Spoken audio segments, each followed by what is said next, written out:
Hi, I'm Apollonia. And I'm Mr. Seth. Welcome to Apollonia Studio 6. And you're about to watch the pilot episode that we filmed in June 2021. But we're excited to say that we're filming new episodes right now, and new episodes are coming January 2022. So enjoy the pilot episode of Apollonia Studio 6. Thank you for your love and support. Wait till you see our guests. Yes. That's crazy. Hi, I'm Apollonia. You may remember me from Purplerain as leading lady to Prince, or from my band Apollonia 6. I've starred in films, TV shows, and I've been on the cover of magazines all over the world, including Playboy.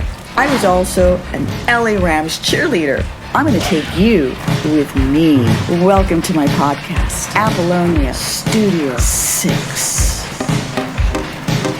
Hello. Welcome to my podcast. I'm Apollonia Kotero, and welcome to Apollonia's Studio 6. I am so honored to be here today in Hollywood with the first episode of my show. I'd like to introduce to you my best friend, my partner in crime, my co-host, the brains behind the outfit, Mr. Seth. Hey, sweetheart. How are you doing, baby? I'm good. I'm excited. So, Mike, can you believe we're actually doing this? I can't believe we're doing it. We've dreamt about doing it. Here it is. And it's going to be an unbelievable ride. It's going to be an unbelievable ride, everybody. We're excited to be here in Hollywood, to have the opportunity to spend time with you, our friends and family, and especially those in the purple world. We have great stories about Prince, of course.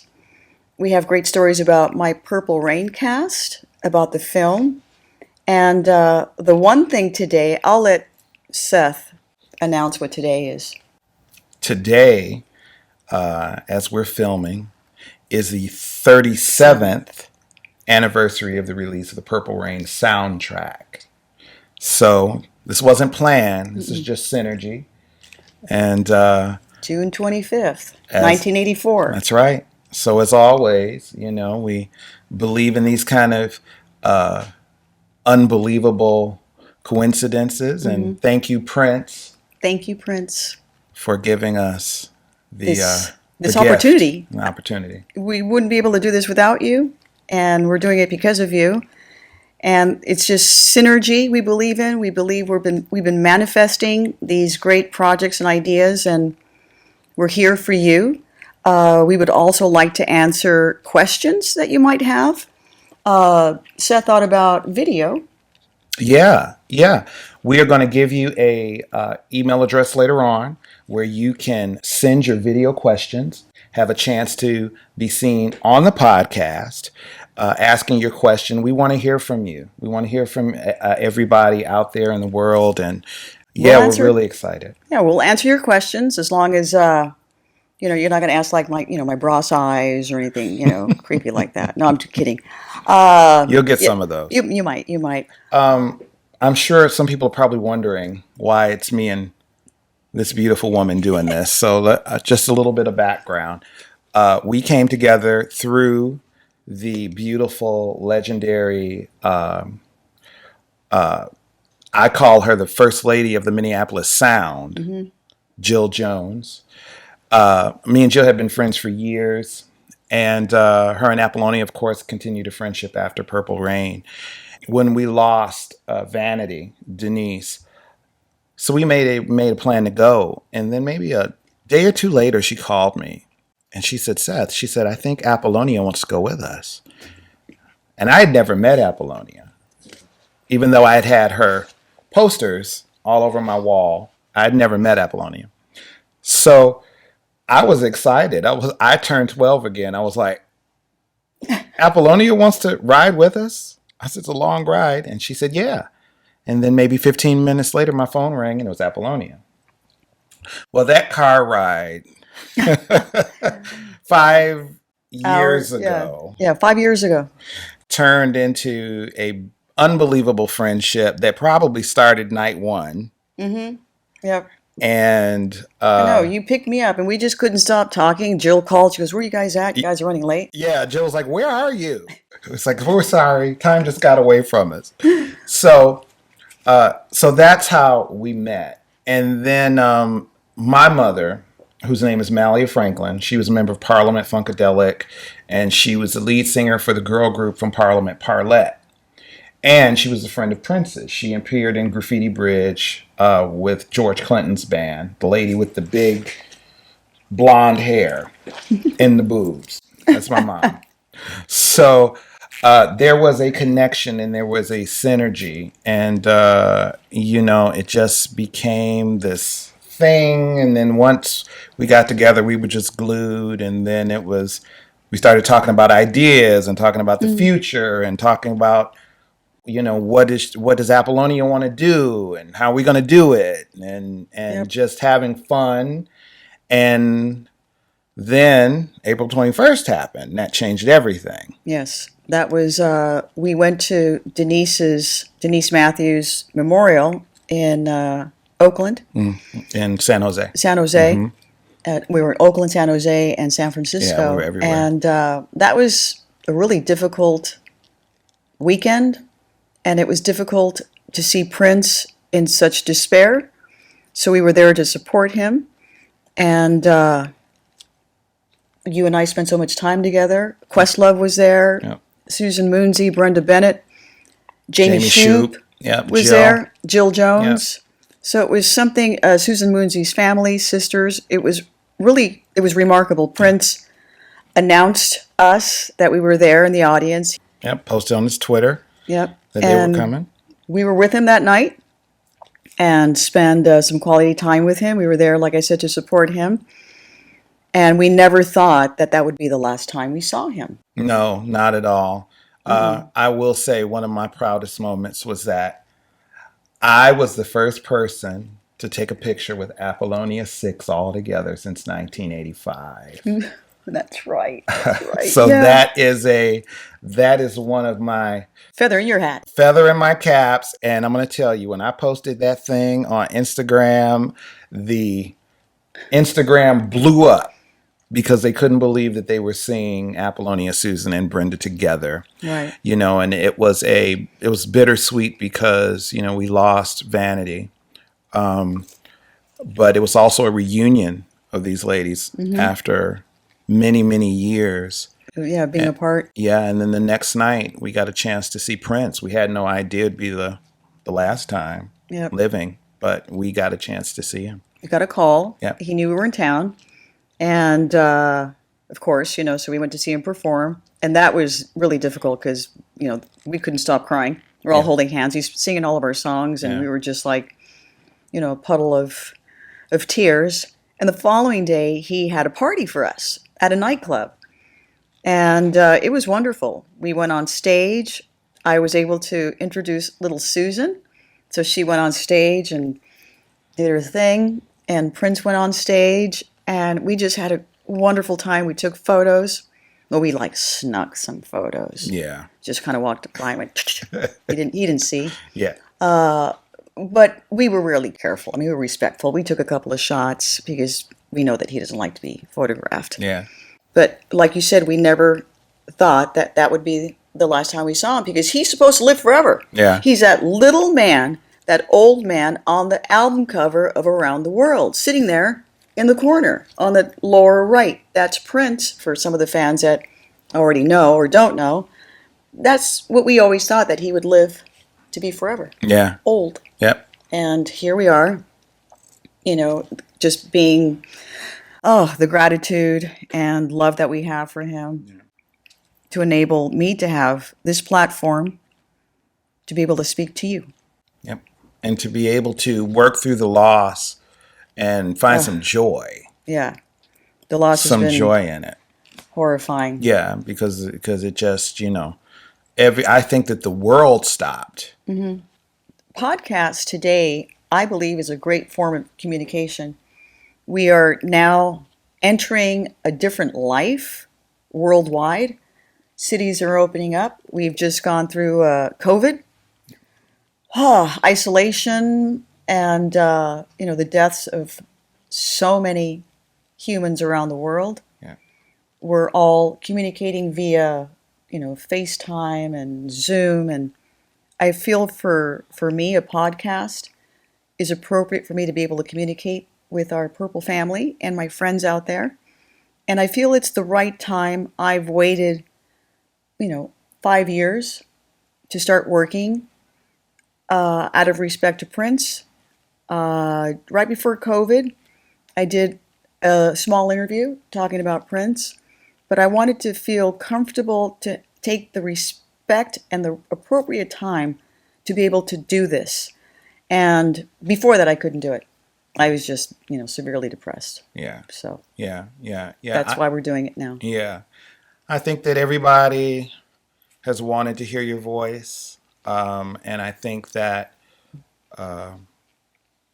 now's a great time. And now is a great platform because we can really connect with the people, connect with the fams, as I call Fams. FAMS. I love that. Connect, We love you, fams. Connect with the fams. And really, I'm sure you're going to get tons of questions about Purple Rain. You're going to get tons of questions about Apollonia 6. You're going to get tons of questions about the other Prince proteges. I might get some questions about Parliament-Funkadelic and Right. George Clinton and my godfather, Bootsy Collins, and things like that. So I love that you're able to speak on your terms. And I think that's really important. And I think that the people will appreciate it. So, God, I hope so. Yeah. It's a great platform to be able to engage with our fans. Yeah. And then introduce, like I was saying, all of our friends Yes. that we have. That I want to bring Carmen Electra. She was my neighbor. Think about this. Out of all the places in Beverly Hills, she moves next door to me. Yeah. And that whole story was incredible. A limo rolls up and they knock on the door and, we're looking for Carmen Electra. And I thought, what the hell? And of course, there's Dennis Rodman's stories, which we're going to save until she gets here. And, Dave Navarro, I was at their wedding talking to Jill Jones. Yeah. Jill Jones is, to me, the legendary voice for Prince. She's a vocalist. She's on all the tracks. Yeah. She's on everything, and still an unsung hero because she's not credited. Yeah. So I want to talk to her about that. Yeah. Speaking of Joe Coy, we just went to see him perform the other day, and I asked him if he wanted to be on my show, and he said yes.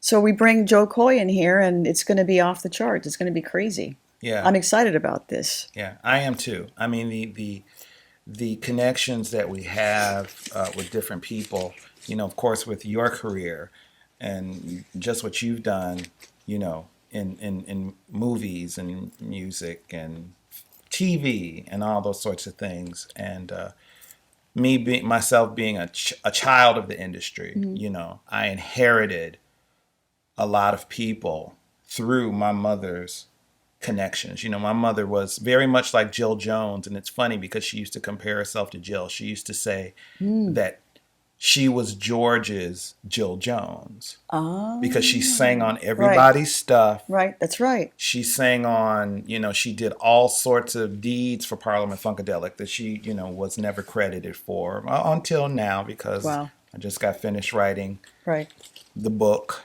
Mothership Connected. Seth wrote the memoirs of your mother's story. Yep, my mother, Malia Franklin, the original Brides of Funkenstein, Lynn Mabry and Dawn Silva, original member of Parlet, Debbie Wright, and Parlet member Shirley Hayden. And George participated, interviewed for the book, gave me about 3 hours. Bootsy Collins gave me a lot of time. Sly Stone, which was probably the most rarest interview, was to get Sly. But, because we are family, I was able to say, hey, I'm doing this and I need your voice because his voice is important because of actually his relationship with my mother that started when she was a teenager, his relationship with Lynn Mabry, who's his first cousin.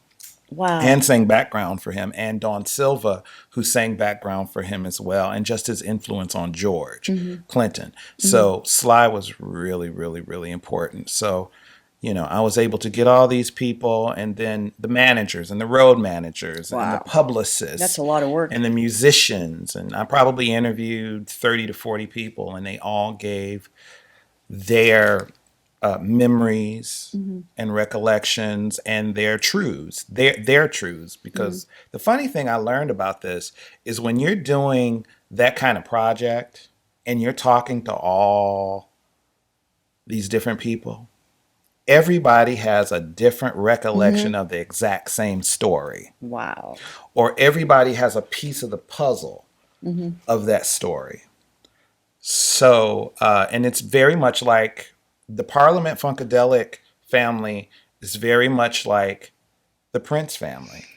Oh, yes. They're very similar. Well, Prince idolized George Yes. and, pretty much patterned his career and the girl groups. Yeah, the girl George. groups, the Offsprings, Right. George was really, I want to say, probably one of the first people, producers, who had a big conglomerate of a band that was Parliament-Funkadelic, and he would take pieces of that conglomerate and get record deals for all of these different people, Like, yeah, Prince. doing things. And what was really extraordinary that George did was he had them on maybe 4 or 5 different record labels. Wow. Warner Wow. Brothers, Casablanca, Arista, Wow. Atlantic. He covered it. I don't know if it was legal, but he did it. Back in the days, man. Yeah, but it's been really interesting because the similarities. Right, absolutely. You know. And reading, when you read, well, we read your manuscript. Yeah. It was, we cried Yeah. when it was done. Yeah. We were finished. Yeah. And I felt like I was part of that life because that was exactly the similarities between Prince, Apollonia 6, Vanity 6, and then Prince's other groups, the family, and everybody else. That I saw an article the other day, and I didn't realize all the different people that he had at Paisley Park. Yeah. And there were people that I've never heard of. Yeah. They're just, and he would just, on a conveyor belt. And I think truly that was a big problem. Yeah. Because there was not enough effort and time Yeah. invested in each performer, each album, Yeah. and tours and all that. So they just kind of like on a conveyor belt. You know? You lose. I would think that you would tend to lose focus. And a personal perspective. Yeah. I know with George, when he first started doing the offshoots with Bootsy's Rubber Band and the first Parlet album, the first Brides of Funkenstein album, he was really involved, even though he did have other in-house producers like Ron Dunbar and Ron Ford and Gary Scheider. And there were other people that were part of Parliament-Funkadelic that produced stuff too, that will probably be the equivalent of the Revolution producing on different Paisley Park artists. And George had that. But, as time went on and as projects went on, he became less and less Right. involved. One reason, because as as the monster gets bigger, and as the camp gets bigger, and as the fame gets bigger, you're pulled in so many different directions that you can't just say, I'm going to focus on this or I'm going to focus on that. And it's different when you have 2 or 3 groups versus when you start going into 6 and 7 and 8 and 9 and 10. Even though Prince wrote thousands and thousands of songs, but you really can't give it the attention, the TLC, Right, that yeah. you could the first few proteges. Right. Yeah. It's kind of like dad is too busy, he's not at home, and the kids Right. get in trouble. Right. I mean, that's what happened with all of us. Yeah. It's very competitive, Yeah. very incestuous. Mm-hmm. A lot of, animosity, and there was a lot of love, and Yeah. our friendships have, been able to last 37 years. Yeah. That I have with my cast and crew. Yeah. It was very similar. I mean, I saw that with Parliament-Funkadelic camp, and it was very much like, much like Prince, everybody wanted the love and the approval of George. Right. They wanted his approval, and they wanted his love, and they wanted Yep. all of the promises that they may have been made to get stuff done. And my mother was no exception. She was no exception. So there is that But I will say though, I will have to say that, the Prince universe or the Prince world, it seems like it's probably about 5 times more intense. Yeah. You know what I mean? I think it's probably about 5 times more intense within the family. Right. Oh, you're right. I mean, Yeah. you were saying how, George, created, this competition with Prince. It was the same. Yeah. He selected a lot of alpha males and alpha females. So there was that, that competition. And yes, myself personally, working with him as a professional collaborator, I was never, in a relationship with him as a girlfriend or anything like that. Yeah. But every single female, and I know if they watch the show, they'll have to admit it's true, but every single female, we all wanted Prince's attention at that very moment that we were right there. I know I did. Yeah. I wanted to be the best co-star. I wanted to be the best actress. Yeah. I wanted to do the best in every single one. So that's where the power and control came on his part, because he knew that. We were like, Dad, pick me. Like in parochial school, and I was in class. It was just, I had the answers. Like, pick me. We all did that. Yeah. Well, I think that with him especially, he had the gift of making everybody feel that at that moment they were the one. Mm-hmm. He at that moment, but he knew how to just come in. That's Yeah. it. And you're like, ah. Yeah. Yeah. As my mother used to do, it's called the coscarron, right? With the knuckle and right in the temple. And he would do that. He'd come just like, A, B, C. And you're like, oh. Yeah. Can somebody pull the knife out of my heart, Yeah. please? Yeah. Yeah. So, it's complicated. And even with George, it was very complicated. He had a couple of relationships with a couple of the women that were in the Parliament-Funkadelic stable. But I think that, it's very interesting how, that guy, somebody becomes that guy. George became that guy. And I don't even know if George necessarily knew he was that guy or felt that he was that guy. I know that he he knew his power and he knew what he could do. Right. With Prince, he knew that he was the guy. Oh, yeah. His intention was, it was there. To be the guy. Of course. Absolutely. This is my shit.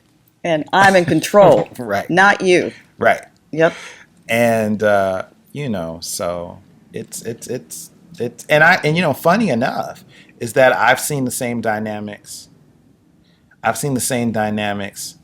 With Rick James's camp. It's because I work with some of the original Mary Jane girls. Right. And it's so much a mirror image when you have that powerful, creative, genius kind of producer. You manage the Mary Jane girls. Yeah. Yeah. I manage a version of the Mary Jane girls.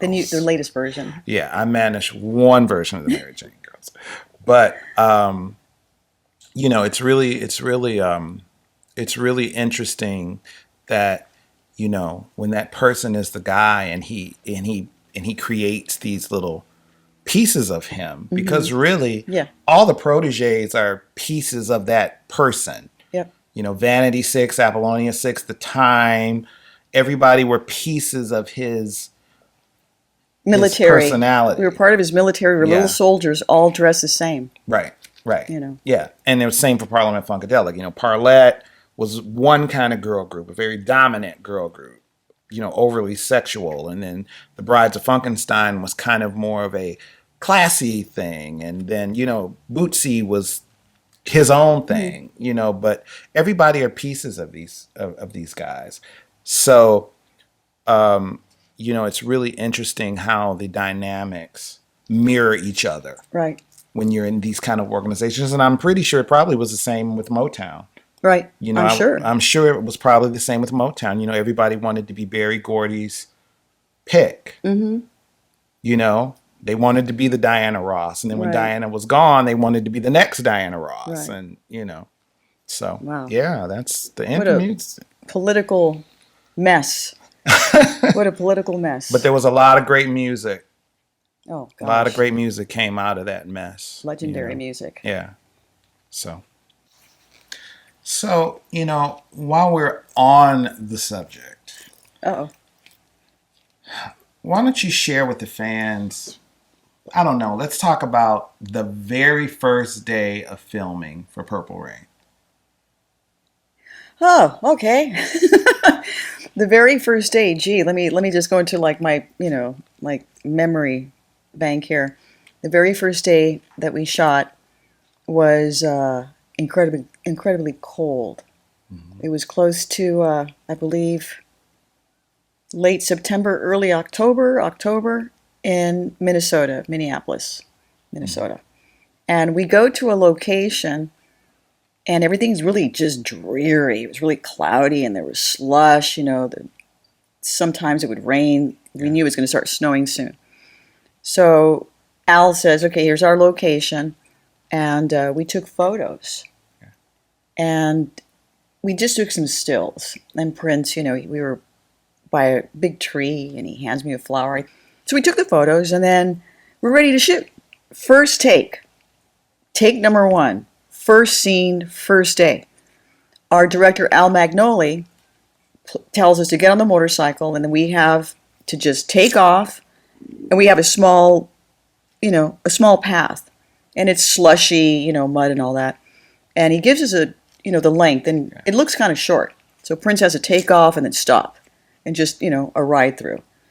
And we get on the bike and he takes off and he guns it and then he just goes and drops the bike.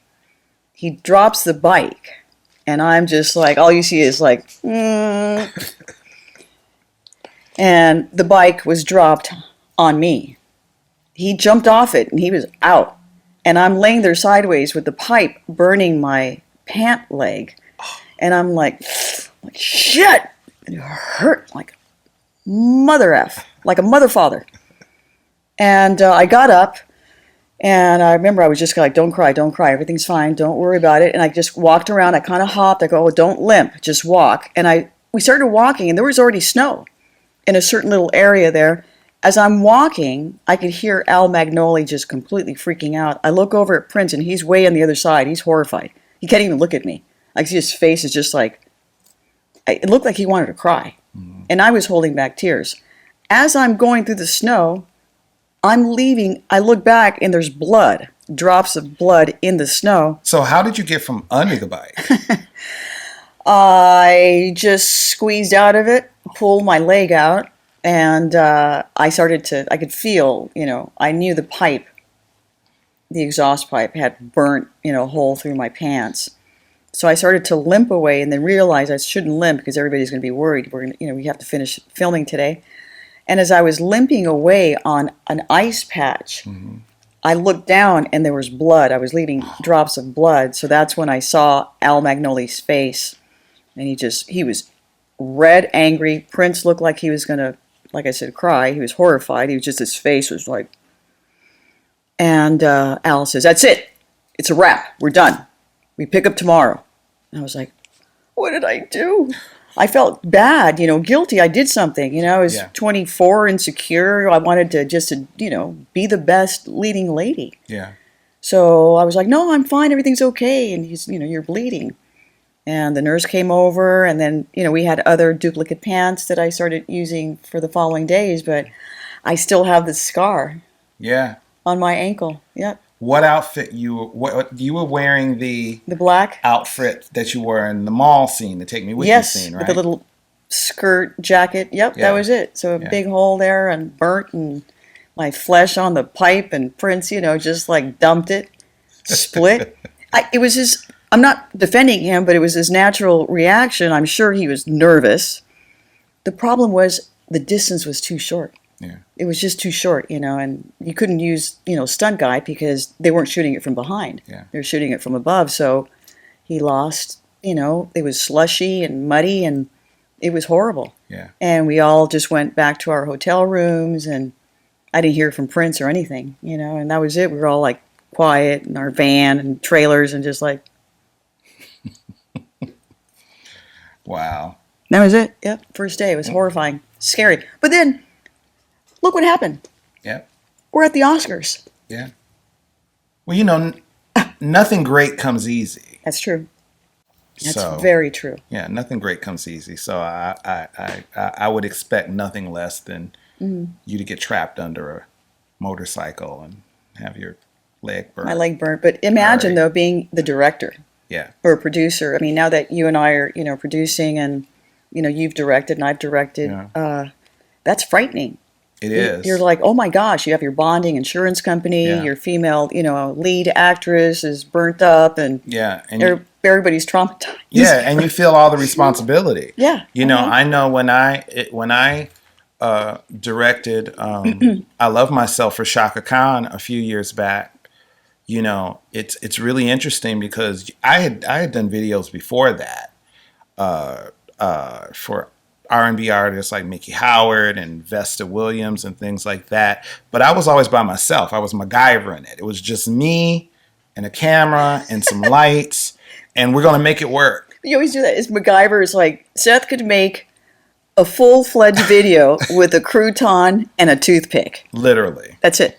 So with Chaka, it had to be different. Mm-hmm.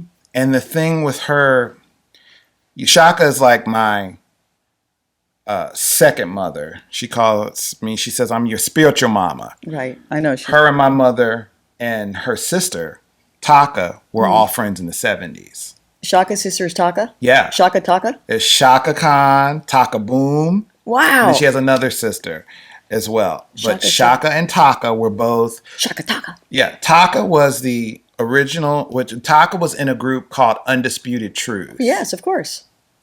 And... They did Smiling Faces, right? Yeah, Undisputed Truth. I believe that is... Yeah, that's them. Yeah. Smiling Faces. Yeah. So... my mother and Taka and Chaka were all friends in the 70s. As a matter of fact, my mother and Chaka almost beat up a girl from another group in the bathroom of a show here in LA back in 1976. No way. And the funny thing was, my mother told me the story. And my mother, for any of you that ever knew her or met her, she was bigger than life. She was extremely dramatic. And of course, when you're the kid, she's telling me, I'm like, yeah, okay, whatever, Mom. So as I started writing this book, she's telling me, yeah, me and Chaka almost beat this girl's ass in the bathroom. And I'm like, okay, Mom. Okay, well, give it to me. I'll write it down. Oh my gosh. And what happened? I met Chaka maybe a couple of years later after that, because I didn't know Chaka when her and my mom were friends back in the 70s. But I met Chaka probably 2011 through our mutual friend, Mickey Howard. Right. And it was funny because I asked Chaka, Chaka meets tons of people. And I said, you and my mother were friends. And she said, really? And I said, her name is Malia and such and such and such. And I'm sure Chaka was kind of like, well, yeah, the name sounds familiar and such and so. And I said, yeah. I said, she told me that you and her were about to beat. I'm not going to say her name. I'm not going to incriminate her, though. But she's in a group from the 70s. Uh-oh. Yeah, my mother told me that the last time she saw you was in 1976, and you and her were going to beat up blank from blank. And Chaka curses like a sailor. And she Worse said, than me? Worse than I do? She said, wow. Damn it! I know exactly who your mother is. We were gonna beat that girl's ass. So it was like it was full circle because then she knew exactly who my mother was. Right. Oh my gosh. And it what kind of was it made me very melancholy was after my mom died in 2010. Taka, her sister, was living over in England, and she had moved back to the States. And I had went over to Chaka's house, and Taka was there. It was the first time I ever got a chance to meet her. She said, "Oh, you got to meet Yvonne. You got to meet Yvonne." And she said, and I'm like, Yvonne? She said, Taka. Oh, said, wow. Okay. Yeah.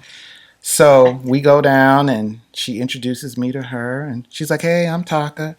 So Chaka said, "This is Malia's son."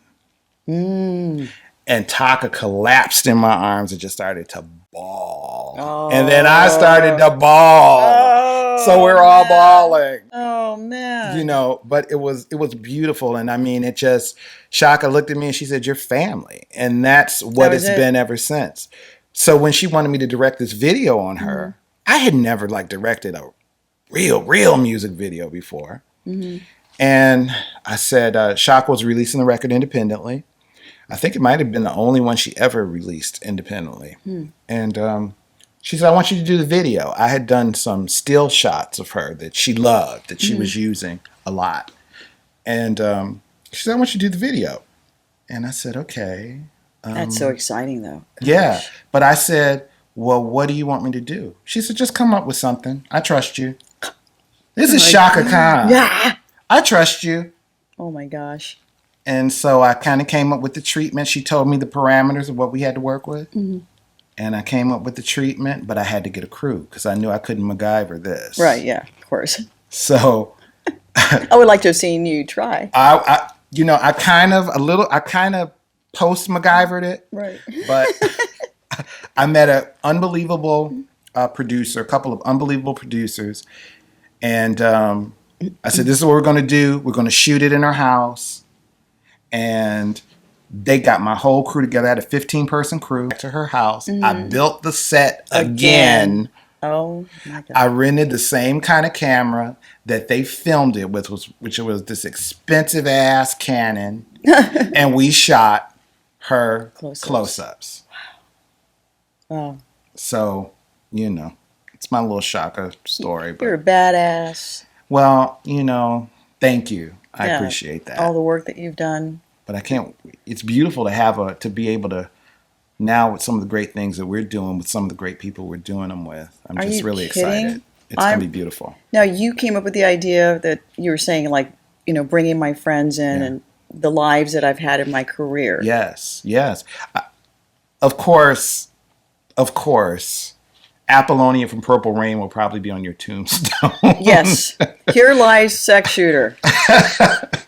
But what most people I know, and most fans know, that you had a life before Purple Rain. Yes. You know, there was a mystique that Prince wanted to project, that he discovered you. Yes, absolutely. But the truth of the matter is that you were a model, you were an actress before you met him. And what I find probably one of the most impressive things is you were the first Mexican LA Rams cheerleader. See? I think that that's unbelievable. That's the making of a legend right there. So tell us a really good LA Rams cheerleader story. Oh my gosh, there's so many. I auditioned. It was a whole week. And some of the judges we had Will Chamberlain. We had one of the singers from, oh my gosh, we had celebrities, right? Male celebrities, male. And I remember being number 700 and something. Oh. So we had to go there and audition and dance and sing and do routines, not really sing, but just kind of, you know, do rah-rah and all that stuff. So then I made the final cut. And then we were in the corporate offices for the Rams. And I remember I went to the record store in San Pedro, California, where I was living at the time, and I bought the 45, Good Times, Chic. Yeah. And the guy, you know, drops the needle on the record. And I'm like in the store, you know, Good Times. And I'm like, that's what I'm going to audition to. Yeah. So they put the 45. Everybody was doing Saturday Night Fever. And I was sitting there thinking, God, and I almost picked that one. And I was like, if I hear that song one more time, I'm going to vomit. So then they bust out with Chic. All the black women, all the black girls came onto the stage and cheered me on. Wow. That, to me, I was like, you know, I didn't see other Hispanics, but they were all just like, you know, Nile Rodgers, my friend. Yeah. So that gave me, you know, in Spanish we say apoyo. It gave me the incentive, courage. So, man, I started busting my moves, you know, and dancing and, you know, doing my slip and slide and everything. And I was selected. Wow. One of the funniest stories I would have to say is that when I was on the field, Hollywood Henderson was a big flirt. Mm-hmm. And he would come around, and I know there's footage, NFL footage.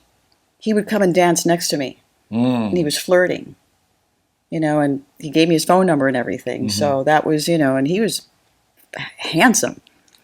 We weren't allowed to date the players, and they would make sure that, everybody was aware. You couldn't mingle with the football players. There was a party once with the New England Patriots and the Rams. There was a big party, and I didn't go to it. Okay. Our manager, David Mirish, the next day, he says, Kotero. He goes, you weren't there? I said, no, sir, I wasn't. I go, I have a boyfriend. He just kind of looked at me like, because a lot of girls went there, partied, took acid, got crazy, and one of my best friends, I won't say her name, ended up naked at the party. She was the coolest chick, too. She was all naked. And I was like, and then they fired her. And I was brokenhearted. The same girl used to do acid in her thermos while we were rehearsing on the field at the Coliseum. She would say, hey, Kotero. She goes, you want to drop some acid? And I was like, no. I go, what the hell are you talking about? We have to drive home. Yeah. And she goes, it's okay, it's mild, purple acid, purple microdot, orange paint, whatever. I can't remember all that. And she would just, go and do the routines, and she would figure it out, and you couldn't tell. But she would, put the drops in her thermos and drink it up, and she's probably dancing on rainbows and everything oh, else. she was a blast. She had the best time. So those are, funny stories. There's others, but I think what I'll do is that I'll save. There was a really great story that involves Mick Jagger. But what I'll do is that, because it's your great idea, once again, Seth's great ideas, I will bring in some of my Rams cheerleader friends. Yes. We could interview them. Yes. They could tell us all their stories. Yes. I also, skipping ahead, I have a lot of friends that are playmates. I did Playboy. I was probably one of the few people that did it with my clothes on.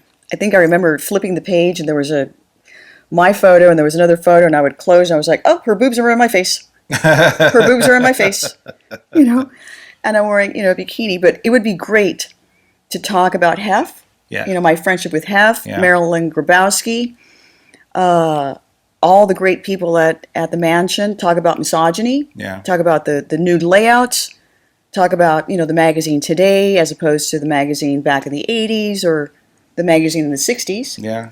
And bring in a couple of my friends, I think it would be great.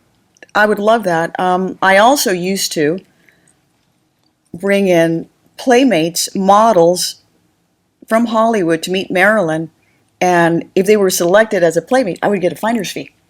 So I was in the hustle, man. I had to pay my bills, my rent, put food on the table for myself, because I got sick and tired of just eating top ramen and just drinking water. That's what was my diet, just top ramen and going to auditions. I'd go into gasoline stations and change my clothes in there to put on, my lucky little dress. It was a candy striped dress that I wore for a movie called Heartbreaker with Fernando Allende. Wow. Yeah. Yeah. A lot of lives I've had. Yeah. But the cheerleader would be great. That would be fun. And then playmates. Yeah. I have come up with this segment. This is going to become my segment because really this show is about her. But I have these unbelievable questions. Oy. That I'm going to be asking all of our celebrity guests. And you can only imagine some of the answers that you get. So she's going to be guinea pig number one. Fabulous. All right. So I'm going to ask you these 10 questions. I guess we're going to call them Seth's 10 questions, or we might think up a better name. 10 questions by Seth. Something. But here they are. Maybe the fans could come up with a name. Yeah, maybe the fans can come up with a name. All right. So here we go. Tell me one thing that most people don't know about you. That I speak Spanish. That I'm 5'2". That I never dated Prince. I don't know what religion he is. That's, I think, that we never dated. What's the greatest part about being Apollonia? Did I get a good table once in a while at a restaurant? No. Geez, the fact that I'm able to have so many great friends all over the world that support me, that have enabled me to, oh my God, I'm getting choked up, put food on the table for my family. I'm grateful. Thank you, Prince. Yeah. What's the biggest challenge about being Apollonia? That sometimes I don't have enough to put food on the table for my family. The biggest challenge. Gosh, people want me to look the same way that I looked in the movie. That I'm always going to look forever young and voluptuous, because I cleaned up pretty good back then. I didn't know back then I was a young, insecure little girl. But I'm 61 years of age. I'm proud to say it. You should. This is my face for real, nothing ever. And if I ever do anything, maybe we'll do it live. But maybe hopefully one day they'll have a pill that I could just take and then pat me on the back and it'll be my ass up here. I'll be just pulled out and I'm kidding. I'm just kidding. I'm playing. What's been your highest career moment to date? Walking the red carpet at the Oscars. That was remarkable. I couldn't believe it. I watched the Oscars since I was a little girl. Like everybody says, every actor that goes up there grabs her Oscar, and ever since I was a little kid. But, you know, my parents used to watch it, and there I was, with my father crying in front of MTV. Yeah. So that's the ultimate for an actor. Yeah. What's your biggest career regret thus far? Oh my gosh, my biggest career regret. I'm not finished yet with my career, so I don't have any regrets. I've made mistakes. You know, we've all made mistakes, but any real regrets? I'm not finished yet. Ask me when I'm 90. All right. I will be. What's the craziest rumor you've ever heard about yourself? Oh, that I'm Denise Matthews. I'm Vanity. Again, I'm Mexican American. People think I'm African American. I've been on the cover of Jet, Ebony. I was named, which is really just an honor. I was named one of the 10 most beautiful women, African American. And I remember I felt bad because that took a spot from someone. And I'm Mexican American. Yeah. So. Yeah. Did you and Vanity get confused a lot? Yes. Yeah. Yep. If you looked at us, I mean, she was taller than I am, you know, small on top, larger hips. I'm the opposite, small, you know, larger on top and little hips. But when you really saw us, you know, we didn't look like each other. But yes, there were photographs where she stated publicly that we had the same profile. And to this day, I'll look at a photo and it's like, oh, it's Vanity. Because I think it's me. And she said the same. Wow. Yeah. If you had to choose, would you choose love or money? Love. Why? Because love is all you need. I could live on the street and eat shit sandwiches, but if I have love, that's it. Shit sandwiches. Speaking of that, if sex were a food for you, what food would it be? An emoji. Which is? Eggplant. Yep. It's purple. If you could take places with one person for a day, who would it be and why? Kamala Harris. Because I want to be on the presidential plane and my own chopper and be badass woman. You know, I'm VP of America. That would be so awesome. The power, the ingenuity, the intelligence. She's a woman. That's just to see, you know, and get the portfolios and look at all, you know, whatever's going on in the country, around the world. And, you know, at least maybe I would get a chance to make one decision that day. Okay. And the last question would be, or finish this sentence. No, this would be a sentence. Finish this sentence. If I could do it all over again, I would. If I could do it all over again, I probably would have fought harder for my royalties and publishing in the purple world. I didn't fight. I never fought Prince. I never sued him. We had our disagreements about the songs that I wrote, Glamorous Life and Manic Monday.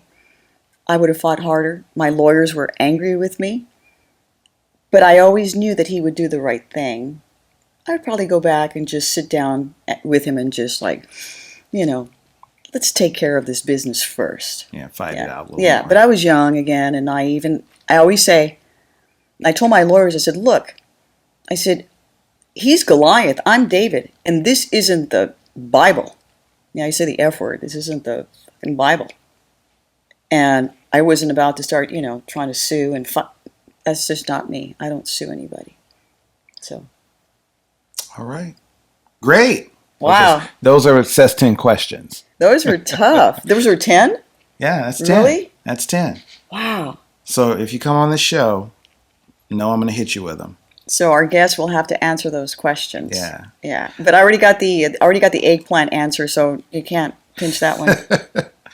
You will get the most amazing, like your answers. You're going to give people information they never knew. Mm-hmm. And I just know that all of our great guests and friends will just a little peek inside some information that they probably never knew about their favorite people. Right. So I just think it's a great thing. So it's fun. Thank you for those questions. Those are brilliant. Of course. 10 questions. All Tough right. stuff. All right.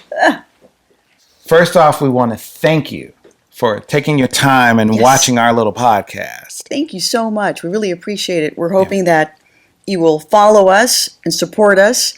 This is important for Seth and myself, for me, to be able to speak with you, to communicate with you, to answer your questions, to be very honest. To me, it's very important that we're here talking about the truth, but I've never done anything like this. So for me, it's exciting. I'm nervous.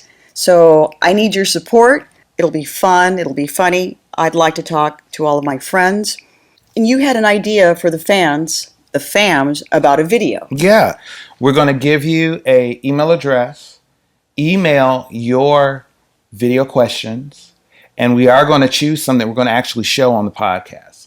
So you'll see yourself asking Apollonia the question, and we're going to get it. And we actually, can do that for future guests we're going to have. We'll let you know who's coming. You send your video questions in, and you could end up on the air with us. Exactly. So we'll make sure you get the contact information where you can do that. Please send them. I'm so curious to see what you think of our idea doing a podcast, and we just want to communicate with you. Yeah. And one more great thing that we're going to do that I think that you guys will really enjoy is every celebrity guest that we have on, we're going to get something. I'm going to personally go and get something that is a landmark in their career. And we're going to have them autograph it on air. And then we'll do contests and giveaways and things like that for the fams, because I think that, as I am a collector, I'm a big collector. Mm-hmm. So I wanted to create something where, as a collector, you can get something personally signed. You'll always have the film of them signing it. Mm-hmm. And it will belong to you. So we're going to get those kind of things and give them away during contests and quizzes. And we'll have our guests make up some of the most obscure questions for you to answer to win certain things. So it's going to be a fun time, guys. It's going to be a great time. Imagine getting a personal Playboy autograph by Carmen Electra.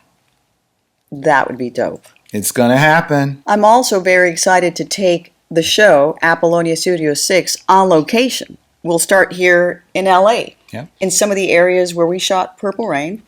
I would like to go to where I also live, the island of Oahu, and do an Aloha special with my friends out there. I have some very talented friends out on the islands. It would be so great. Definitely. I'm getting a phone call. Who is it? It's a surprise. Hello, who's calling? Hi, this is Jerome Benton. Oh my gosh. Apollonia. Is she Jerome. available for conversation? Yes, she is. Hey, Apples. Hi, baby. How are you? How you doing, lady? How you doing? I'm so much better now. We're actually filming my podcast. You're calling. Oh, wow. Are You got a podcast? I have a podcast. Would you do me an honor and be on my podcast and come and just do your thing, please, Jerome Benton, love of my life? Apollonia, that will keep me from stalking you online. Oh my gosh, this is so great. Thank you so much. I'm so honored. So you come on. I sure will. Mm-hmm. And you talk to your fams, you bring whatever you want, you could do whatever you like, you could roll on the table, you could sing and dance, you could do anything. Apples, I ain't got no fans. I got some friends. Oh, baby, thank you so much. I love you. God bless you. We're looking forward to seeing you live. Jerome Benton. Were you busy? Am I busy right now? Uh-huh. Yeah, we're filming right now. Oh, I'm sorry. I didn't want to. Okay, I won't disturb you then, baby. You go ahead and do your business, but save a slot for me. I certainly will. I love you. That could be nasty, too, couldn't it? Oh, yes, it could be. I'm hoping. It's been a long time. No, all respect to you, beautiful lady. And talk to you later, my sister. I love you. We'll talk in a little bit. Thank you. All right, baby. Bye-bye. Is there anything else that we could... I think that's it. I think we've got to wrap this up. You know, I think this was a good first time. It was. It's a good first time. Was it good for you? It was good for me. It was good for me, too. Was it good for you? Thank you so much for joining us. I'm Apollonia Kotero, and I'm Mr. Seth. Coming to you live from Hollywood, California, on our podcast. We'll see you next time. Thank you. We love you.